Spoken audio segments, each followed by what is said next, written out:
à tous et bienvenue dans la vidéo de présentation du Oppo Find X. Donc le Oppo Find X, c'était vraiment le smartphone événement de cette fin d'année 2018. Il a été commercialisé initialement en Asie, il est commercialisé depuis le 7 septembre seulement en France chez différents commerçants, à savoir Fnac, Darty, et le seul opérateur partenaire c'est Orange. Donc vous pouvez le trouver avec abonnement et du coup subvention opérateur chez Orange uniquement. Donc voilà, donc c'est une présentation du packing, on va voir ce qu'il y a dans la boîte, on va voir à quoi ressemble le smartphone, un premier démarrage. Il n'y aura pas une navigation et une entrée dans les détails qui sera vraiment fracassante. Si vous avez besoin de renseignements complémentaires, vous pouvez bien sûr me les demander directement dans les commentaires, vous savez que je réagis et que je réponds assez rapidement. Et puis voilà, c'est parti.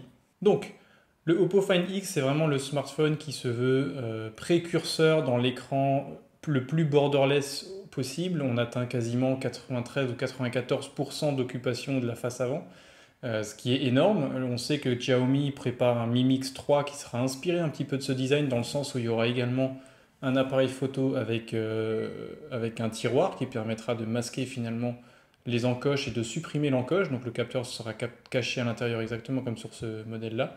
Par contre, ça devrait être un fonctionnement manuel. Là, on est vraiment sur un fonctionnement motorisé.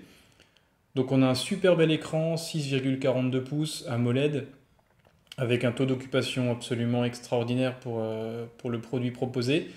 Il a un classement qui est clairement ultra haut de gamme. Il est vendu 999 euros. Vous pouvez l'avoir moins cher avec la subvention opérateur si vous prenez un forfait assez costaud chez Orange.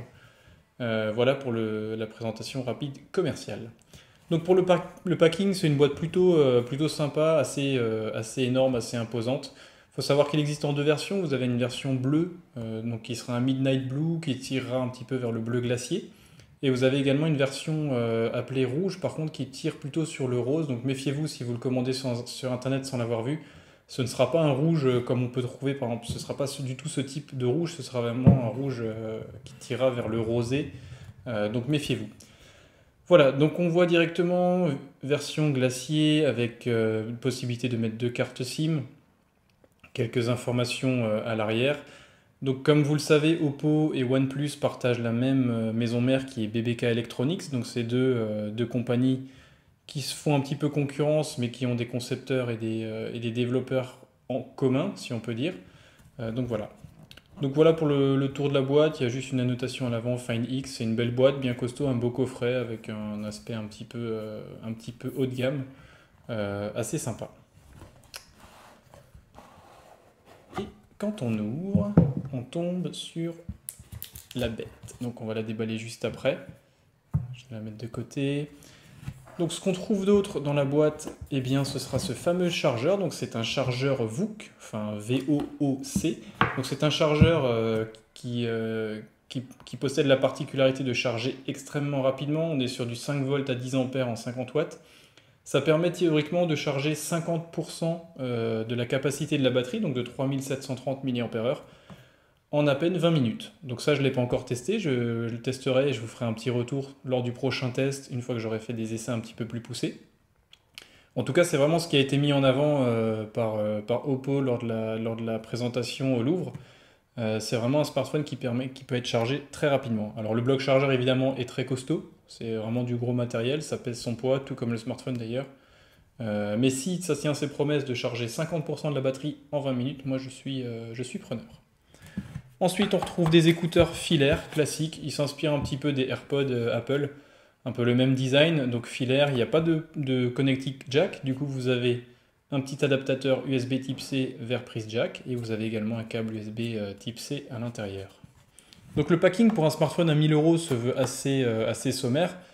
Après, si on compare au packing du Galaxy Note 8, Note 9 ou de l'iPhone 10, on est vraiment sur quelque chose de similaire. Donc, et en plus, petite surprise, tac, ça on peut mettre de côté, il y a une petite coque transparente, alors qui protège bien sûr ni le bas ni le haut du smartphone, de par son fonctionnement de tiroir sur le haut. Du coup, le haut de l'appareil reste complètement non protégé. Ça protège simplement les flancs et l'arrière de la coque.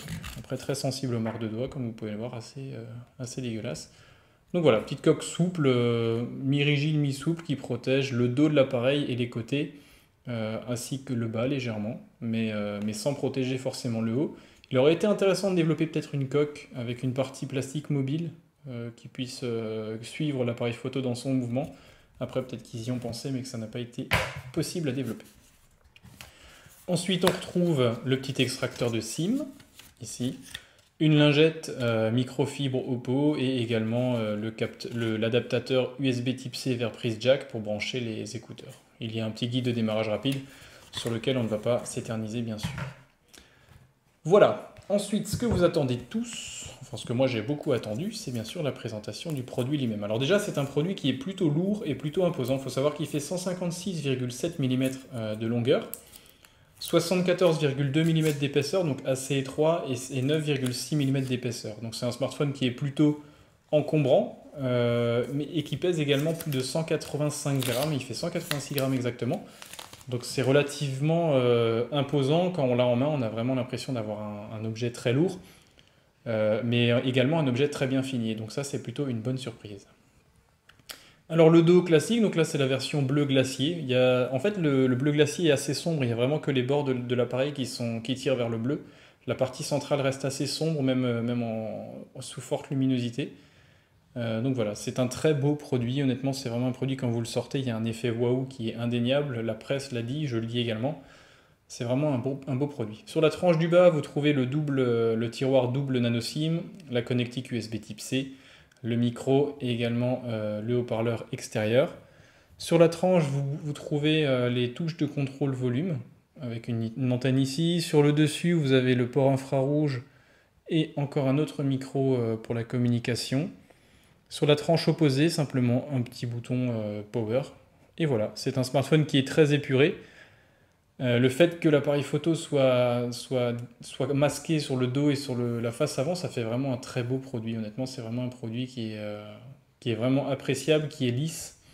C'est vraiment un produit qui fait 2018 pour le coup, et c'est vrai qu'il met un petit coup de vieux niveau design à l'iPhone X. C'est ce qui avait été annoncé, et c'est ce qui avait d'ailleurs été recherché par les fabricants et les concepteurs. Et c'est vraiment l'effet qu'on a quand on le prend en main. Alors bien sûr, il est lourd, il est un petit peu grand. Je suis sûr qu'on est dans des dimensions qui s'apparentent à un S9 Plus ou alors peut-être à un Galaxy Note 9, mais voilà, c'est un beau produit. L'écran, magnifique, donc on est sur du 6,42 pouces technologie AMOLED. Donc technologie AMOLED, qu'est-ce que ça veut dire? Ça veut dire que chaque pixel est alimenté, en fait chaque pixel est matérialisé par une LED, ce qui permet d'avoir une couleur, un contraste infini, parce que quand l'écran génère du noir, en fait c'est la LED qui n'est plus alimentée.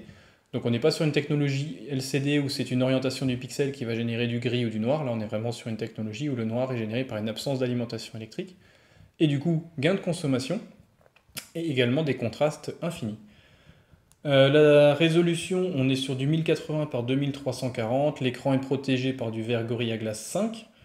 Voilà, donc 6,42 pouces, technologie AMOLED, définition correcte, on n'est pas sur du Quad HD comme on peut trouver chez Samsung ou LG, mais ça suffit quand même pour une utilisation classique.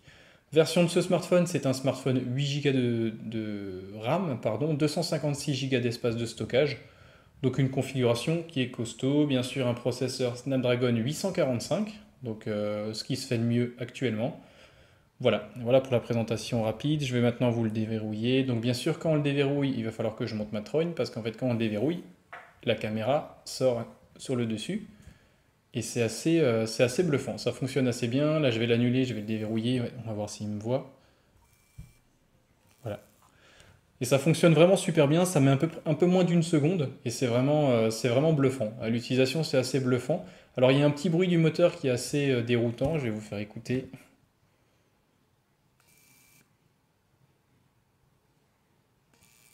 Je ne sais pas si vous l'entendez.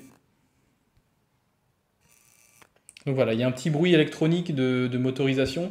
Alors il faut savoir que ce moteur a été éprouvé pour 300 000 utilisations, donc ce qui est plutôt correct. Ça permet de l'utiliser facilement pendant 3 ans en le déverrouillant 50 fois par jour, je pense. Donc voilà, c'est vraiment un produit qui est abouti, n'ayez pas forcément de crainte, quoi qu'il faut quand même que je le dise, le modèle d'expo de la Fnac était complètement buggé, en fait il sortait à moitié et rentrait à moitié, ne fonctionnait plus vraiment. Donc ça c'est un petit peu, c'est la crainte qu'on peut avoir.